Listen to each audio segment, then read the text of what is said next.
ഖത്തറിൽ ഇസ്രായേലിൻ്റെ തീക്കളി. ദോഹയിൽ ഇസ്രായേൽ നടത്തിയ ആക്രമണത്തിൻ്റെ ഞെട്ടലിലാണ് ലോകം. ഖത്താര പ്രവിശ്യയിലായിരുന്നു ആക്രമണം. ഒന്നിലധികം സ്ഫോടനങ്ങൾ നടന്നതായി മാധ്യമങ്ങൾ റിപ്പോർട്ട് ചെയ്തു. ഹമാസ് കേന്ദ്രങ്ങൾ ലക്ഷ്യമിട്ടാണ് ആക്രമണം നടത്തിയതെന്ന് ഇസ്രായേൽ ഡിഫൻസ് ഫോഴ്സ് പറയുന്നു. ആക്രമണത്തിൽ ഹമാസ് നേതാവ് ഖലീൽ അൽ ഹയ്യ കൊല്ലപ്പെട്ടതായും ഇസ്രായേൽ അവകാശപ്പെട്ടു. എന്നാൽ ഇസ്രായേലിൻ്റെ അവകാശവാദം ഹമാസ് തള്ളി. ഖലീൽ അൽ ഹയ്യ ഉൾപ്പെടെയുള്ള നേതാക്കൾ സുരക്ഷിതരാണെന്നാണ് ഹമാസ് അറിയിച്ചത്.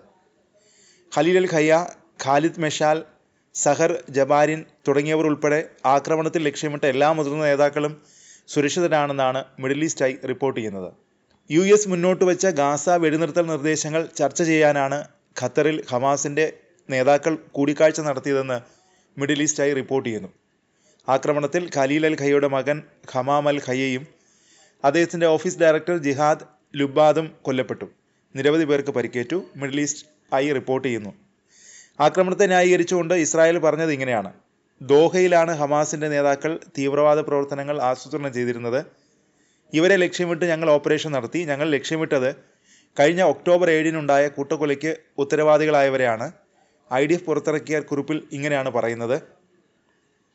ആക്രമണത്തെ രൂക്ഷമായി ഖത്തർ വിമർശിച്ചു. ഇസ്രായേൽ പലസ്തീൻ യുദ്ധം അവസാനിപ്പിക്കാനുള്ള മധ്യസ്ഥ ശ്രമങ്ങൾ അവസാനിപ്പിച്ചതായി ഖത്തർ അറിയിച്ചു. അടിയന്തരമായ അന്വേഷണം നടത്തി വരികയാണ്. ജനങ്ങളുടെ സുരക്ഷ ഉറപ്പാക്കാനുള്ള എല്ലാ നടപടികളും ശക്തമാക്കിയിട്ടുണ്ട്.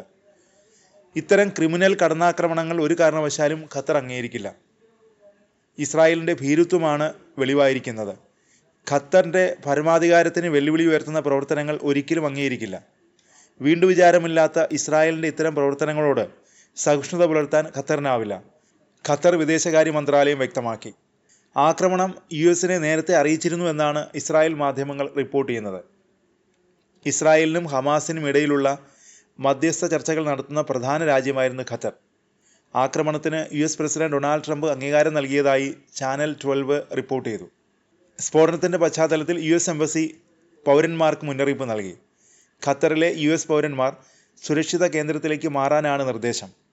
ആദ്യമായാണ് ഇസ്രായേൽ ഖത്തറിൽ ആക്രമണം നടത്തുന്നത്. ഖത്തറിന് പിന്തുണയുമായി ഗൾഫ് രാജ്യങ്ങൾ രംഗത്ത് വന്നു. ഇസ്രായേൽ ആക്രമണത്തെ UAE അപലപിച്ചു. ഖത്തറിന് പൂർണ്ണ പിന്തുണയും UAE പ്രഖ്യാപിച്ചിട്ടുണ്ട്.